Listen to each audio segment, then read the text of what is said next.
Hi friends, मी अश्विनी. स्वागत आहे आजच्या व्लॉगमध्ये. तर ना आता हे मी गेल्या 2-3 व्लॉगमध्ये दिसलं असेल की नाही, मी हे कायमच घालते या.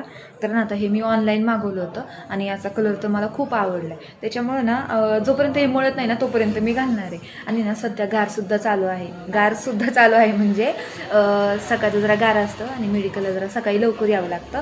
त्याच्यामुळं ना हे मी वरती हे स्वेटर विअर करत असते, कारण हे अजूनपर्यंत मळलेलं दिसत नाही आहे. जोपर्यंत समोरचं म्हणत नाही ना हे खूप मळकं दिसते, त्याच्यामुळे मी तोपर्यंत तर मी काही काढणार नाही अजिबात. एखादी कुर्ती विअर केली ना त्याच्यावर ना हे खूप छान सूट करतं आणि ना हे विअर केलं की ना खूप छान लुक असं येतं. तुम्ही पाहू शकता. आज मी व्हाईट कलरची कुर्ती विअर केलेली आहे आणि शिवचं म्हणत असताल तर शिव झोपलाय, त्याच्यामुळे मी हा व्लॉग शूट करते. बाकी तुम्हाला त्याची मस्ती ना काही काही व्लॉगमध्ये पाहायला मिळेलच. अजून तर काय प्लॅन केलं नाही आहे की त्याचा फेस केव्हा रिव्हील करायचा आणि त्याचं शूट केव्हा करायचं ते. तर ना आजचा व्लॉग मी इथेच एंड करते. पुन्हा भेटू आपण नवीन एका छोट्याशा व्लॉगमध्ये. Bye bye.